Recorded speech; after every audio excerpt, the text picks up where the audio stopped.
दोस्तों, आखिर 10 अगस्त के शाम होते होते ऐसा राहुल गांधी ने कौन सा जाल बिछा दिया जिसमें भारतीय जनता पार्टी और सरकार एक नए सिरे से फंस रही है। आखिर वो बीजेपी और वो देश के गृह मंत्री माननीय अमित शाह, जिनको यह लग रहा था कि संसद में आकर के बयान देकर के चुपचाप निकल जाएंगे, मगर अब राहुल गांधी और उनकी टीम ने कुछ ऐसे स्टेज और कुछ ऐसे बैरिकेडिंग्स ला करके खड़े कर दिए हैं जिसमें अब वाकई बीजेपी को लगता है कि वो करे तो करे क्या, कहे तो कहे क्या। अब ऐसी स्थिति में दोस्तों 11 अगस्त को क्या कुछ करने वाली थी सरकार, जिसको राहुल गांधी ने 10 अगस्त शाम में ही धराशायी कर दिया। विस्तार से आपको सब कुछ बताते हैं, अगले चंद मिनट मेरे साथ में जरूर रहें क्योंकि यह खबर वाकई महत्वपूर्ण है। दोस्तों, संसद के मॉनसून सत्र को खत्म होते होते आप देख रहे हैं महज 3 दिन का वक्त बचा है, और 3 दिन का मतलब 11, 12 और 13, जिसमें से भी 11 और 12 ज्यादा महत्वपूर्ण है क्योंकि आखिरी दिन दोस्तों, आखिरी दिन आमतौर पर बहुत रेयर केस में ऐसा होता है कि उसको एक्सटेंड किया जाता है, आगे बढ़ाया जाता है। अब ऐसी स्थिति में दोस्तों 10 अगस्त की शाम एक तरफ झारखंड के मुद्दे को लेकर के भारतीय जनता पार्टी, कांग्रेस और राहुल गांधी को फंसाने या फिर एक नैरेटिव गढ़ने की कोशिश कर रही थी देश के अंदर, मगर वो टाए टाए फुस हो गया। दूसरा, इन तमाम चीजों के बीच में अब एक ऐसी स्थिति उत्पन्न कर दी राहुल ने कि अब सिर्फ और सिर्फ बयान से काम नहीं चलेगा।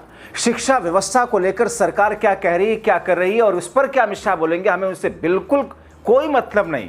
हम तो ये चाहते हैं कि शाह अब जिम्मेदारी लें और इस्तीफा दें। 10 अगस्त के शाम करीब 6 बजे राहुल गांधी ने एक महत्वपूर्ण प्रेस कॉन्फ्रेंस की, और ऐसे में दोस्तों मोदी शाह को लगा था कि महज 3 दिन काटना है, 3 दिन में संसद का मानसून सत्र खत्म हो जाएगा, फिर आजाद, कोई कुछ पूछने वाला नहीं। राहुल और देश की जिंदगी ज्यादा से ज्यादा सोशल मीडिया पर या धरना करके पूछेंगे तो पूछते रहें, मगर संसद के सवालों से बच जाएंगे। मगर तभी राहुल ने सीधे ऐलान कर दिया, सवाल हमेशा से यही था, अमित शाह को यह बताना था कि जवानों पर शूटिंग, गोली चलाने की, पैलेट गन की इजाजत किसने दी। अमित शाह को बताना होगा कि आदेश किसका था। अगर उन्हें इस जानकारी का नहीं पता तो आयोग है, पद पर बने रहने का कोई मतलब ही नहीं। अमित शाह को पहले से साफ करना चाहिए कि क्या उन्होंने लाठीचार्ज का आदेश दिया, और उसके बाद ही चर्चा होगी। 15 दिनों में किसी दिन सदन में हिम्मत नहीं हुई उनके आने की, न गृह मंत्री अमित शाह न प्रधानमंत्री मोदी कि वो सदन में आए। राहुल ने कहा कि सवाल ये कभी नहीं था कि अमित शाह संसद में आकर किसी आम विषय पर भाषण देंगे या नहीं।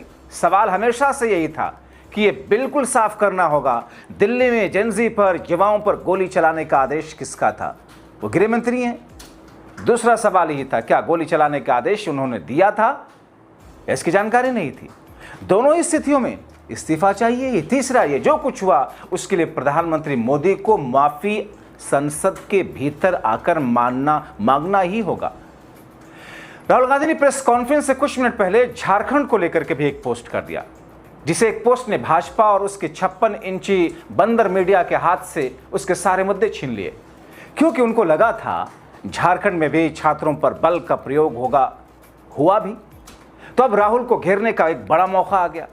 मगर इन बेचारे हिंदू मुस्लिम करने वाले पार्टी को क्या पता था कि राहुल देश के लिए राजनीति करते हैं, अपनी सत्ता के लिए नहीं। राहुल ने अपने कथनी और करनी में समानता दिखाते हुए छात्रों पर लाठीचार्ज को गलत बताते हुए फौरन सोशल मीडिया पर लिखा, झारखंड में विरोध प्रदर्शन कर रहे छात्रों के खिलाफ बल का इस्तेमाल गलत है। छात्रों को शांतिपूर्ण विरोध का अधिकार, बातचीत से समाधान निकल सकता है। झारखंड सरकार को इन छात्रों की बात सुननी ही होगी, हर समस्या का तुरंत समाधान करना चाहिए।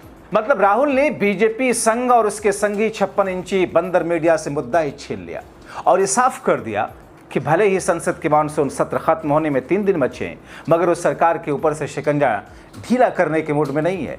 राहुल ने 3 मांगे फिर से दोहराकर मोदी शाह की मुश्किलें बढ़ाई। पहले, छात्र युवाओं पर की गई बर्बरता पर अमित शाह जवाब दें। दूसरा, मोदी सरकार ये बताए कि राम मंदिर का चढ़ावा कहां गया। तीसरा, इसके लिए नरेंद्र मोदी को देश से माफी मांगनी हो।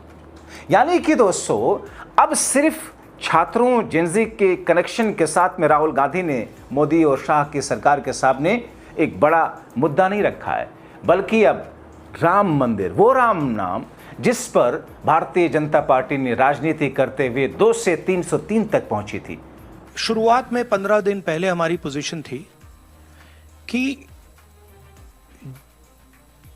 होम मिनिस्ट्री से पैलेट गन चलाने का, कील वाली लाठी चलाने का ऑर्डर आया था और पूरे देश ने देखा कि हमारे स्टूडेंट्स को मारा गया, पैलेट गन से अंधा किया गया।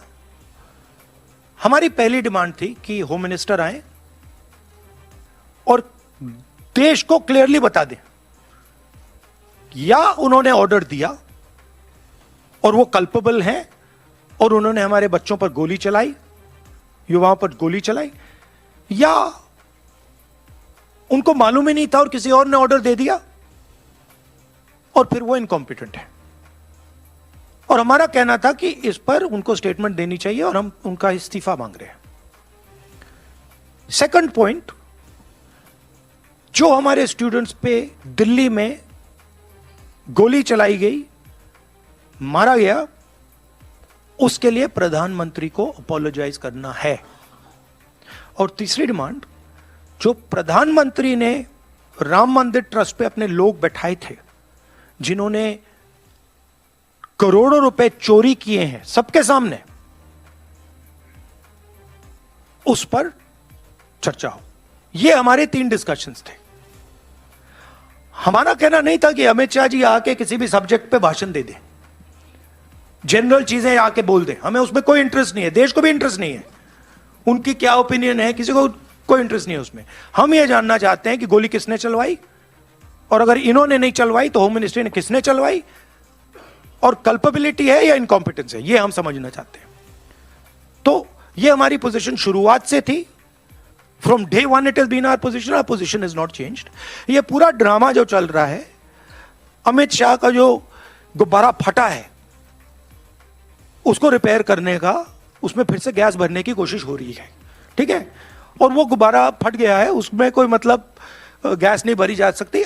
उधर बीजेपी के सारे मंत्री जो कि भोपू की तरह कुछ न कुछ बोलने के लिए मरीज माने जाते हैं, अभी देश में बवाल मचा था, भाजपा बैकफुट पर है, मगर तभी भाजपा के एक मंत्री का एक निहायत ही अनर्गल बयान, तो बीजेपी के एक और मंत्री के अनर्गल बयान से हंगामा मच गया। जैसे मोदी के मंत्री गिरिराज सिंह द्वारा राहुल पर किया गया वाहियात ट्वीट था।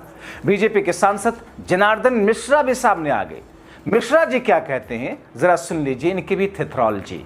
मिश्रा जी कहते हैं, आंदोलन हो रहा है, एथेनॉल नहीं चलेगा, शुद्ध पेट्रोल चलेगा। शुद्ध पेट्रोल तुम्हारे बाप के घर से आएगा क्या? मिश्रा जी दरअसल ये बताने की कोशिश करते हैं कि अरे भैया, हम सिर्फ 20% ही सक्षम है हमारी सरकार, हम तो सारा बाहर ही से आयात करते हैं। दरअसल सांसद हैं जनार्दन मिश्रा, एथेनॉल ब्लेंडिंग का समर्थन करने पहुंचे थे, जबकि पूरे देश में लोग परेशान हैं, उनकी गाड़ियों के इंजन खराब हो रहे, गाड़ी के माइलेज खत्म हो चुके हैं। मगर यहाँ मोदी के सांसद कहते हैं कि एथेनॉल सही है, शुद्ध पेट्रोल तुम्हारे बाप के घर से लाए क्या? अब दोस्तों, इन तमाम स्थितियों और परिस्थितियों में ध्यान भटकाने वाले इन सारे हथकंडों को साइड रखकर कांग्रेस अध्यक्ष और राहुल गांधी ने शाम होते होते सरकार को इस पेश में फंसा दिया जिससे सरकार निकल नहीं सकती। अब अमित शाह संसद में आकर के बिल पेश करके नहीं जा सकते। अगले 2 दिन में संसद में आएंगे तो उनको बताना होगा जो सवाल उठाया सत्ता पक्ष के सामने। संसद में आए तो एजुकेशन सिस्टम को बेहतर करने पर आकर लफाजी करके नहीं निकल सकते। छात्रों जेनजी पर हुई बर्बरता के बाबत जवाब देना होगा। इसीलिए राहुल और खड़गे ने फिर से दोहराया कि गृह मंत्री शाह छात्रों और युवाओं पर की गई बर्बरता पर जवाब दें, क्योंकि दिल्ली में उन पर लाठीचार्ज हुई, आंसू गैस के गोले, pellet gun, electric shock button का इस्तेमाल हुआ, छात्रों और युवाओं के साथ ऐसी क्रूरता की गई। मगर खड़गे ने तो राम मंदिर का मामला उससे जोड़ करके मोदी साहब को फंसा दिया। दूसरा मांग ये था कि प्रधानमंत्री जी जो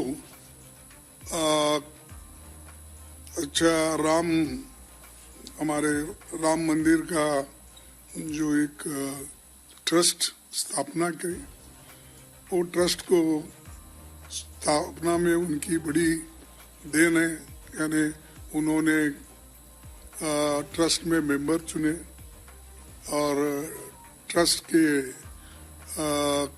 किस ढंग से चलना ये बात भी उन्होंने की। उनके मेंबर्स किस किस को उसमें डाला वो मेंबर्स भी उनके पहचानत के और उनके ही लोग उसमें हैं।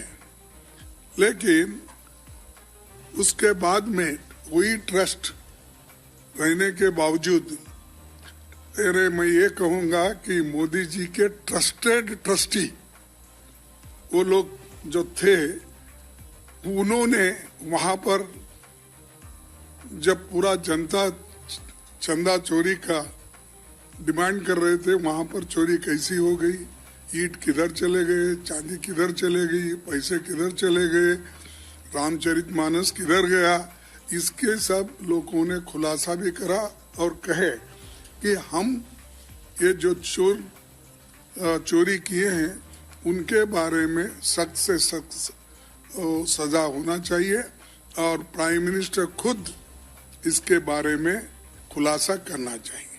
लेकिन उन्होंने उसके तरफ भी ध्यान नहीं दिया और हम ये भी चाहते थे कि एक तरफ विद्यार्थियों के ऊपर लाठीचार्ज एक काम तो उन्होंने की और दूसरी तरफ चंदा चोरी का भी था। तो दोस्तों, एक ऐसी स्थिति जिस स्थिति में भारतीय जनता पार्टी या फिर केंद्र की सरकार के सामने बहुत ज्यादा ऑप्शन बचते हुए दिखाई नहीं दे रहे, क्योंकि दोस्तों राजनीति में नंबर गेम्स ही सब कुछ होते हैं। अगर नंबर गेम होता इनके पास जुगाड़ 360 का, तो भारतीय जनता पार्टी जरा भी नहीं हिचकती, मोदी और शाह डंके की चोट पर संसद में आते, जो बातें कहनी होती कहते और निकल जाते। भले ही छात्रों का आंदोलन चल रहा था, लेकिन नंबर्स नहीं है। दूसरा, जो नंबर्स इनके साथ में सहयोगियों की तरफ से हैं वो भी ढुलमुल यकीन बन चुके हैं। वो भी, उसमें भी 2 कदम आगे 1 कदम पीछे वाली स्थिति है। इसीलिए दोस्तों इस वक्त सरकार एक ऐसे तिराहे पर खड़ी है जहां उसे जाना तो किसी एक रास्ते पर है, लेकिन उन तीनों में से कोई रास्ता भी उसे सही मंजिल की तरफ ले नहीं जा रहा। तो फिर ऐसे में करेगी क्या सरकार? इंतजार कीजिए। आप क्या सोचते हैं? अपनी राय कमेंट बॉक्स में जरूर लिखें।